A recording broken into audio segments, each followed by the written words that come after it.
Give you some background, EMERGILITY. We're a combined protective security service and EMS agency. We're the only one that we know of actually in the country that mixes both, that's actually licensed to do both. And so we practice this thing called protective medicine, which you may or may not be familiar with. So the EMERGILITY EMS agency supports the establishment and recognition of a graduate-prepared paramedic practitioner role that will create additional education, training, advanced practice, career, and business opportunities for EMS professionals, providers, and agencies throughout the United States. To date, EMERGILITY, the EMERGILITY EMS agency, provides full scope, multidisciplinary, and advanced practice mobile integrated healthcare, community paramedicine to patients throughout Northern Virginia.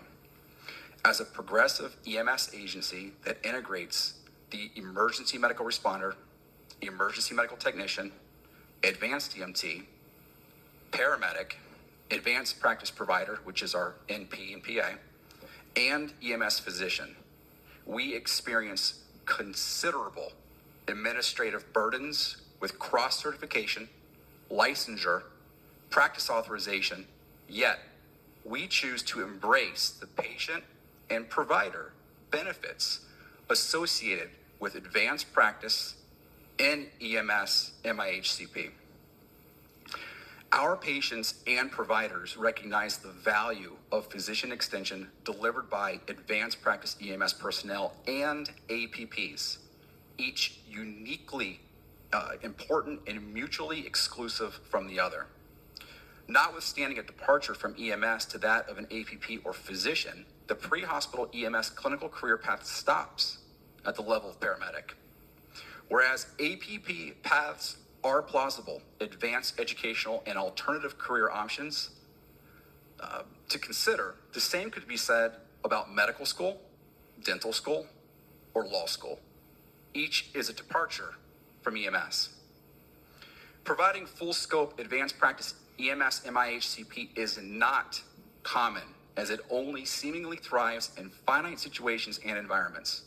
This is in part a consequence of reimbursement, state licensure, and local practice authorization, where APPs do not seamlessly integrate, or when EMS scope of practice is limited.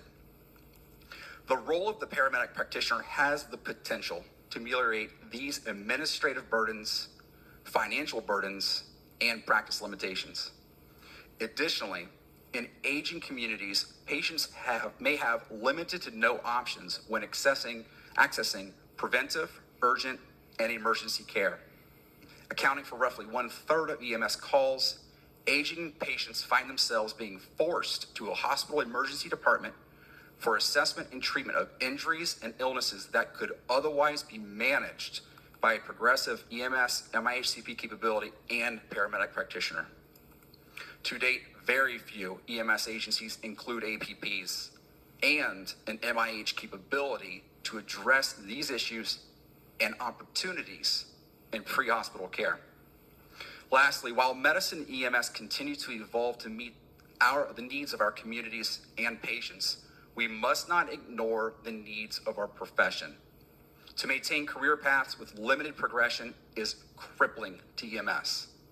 And while support for this proposal does not serve to solve every issue in pre-hospital medicine or EMS, it is a positive step forward in supporting the academic, education, career progression of EMS, to which we all benefit.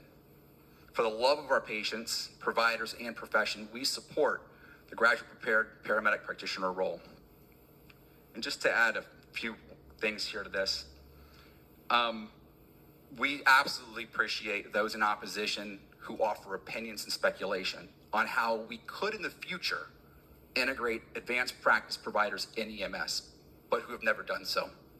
For agencies like ours who have integrated advanced practice in EMS, we offer no speculation. Advanced practice EMS is here, and the paramedic practitioner has a seat at our table along with EMS APPs. With regards to funding and economics, in our practice, we estimate approximately 90% of traditional EMS calls could be managed at the home without transport to a hospital. Yet 100% of those calls require transport because there is no alternative means of treatment and definitive care at the home. We talk about the burden of economics.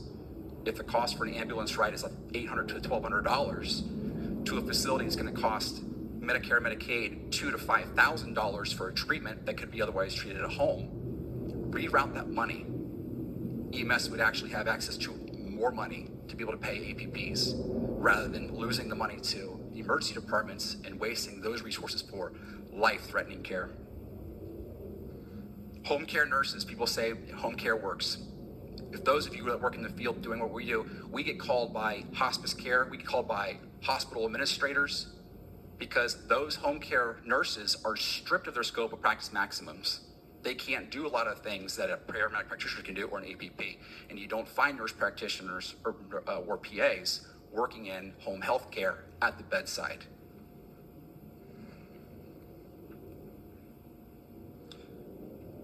That is about it. Thank you. Thank you very much for your comment.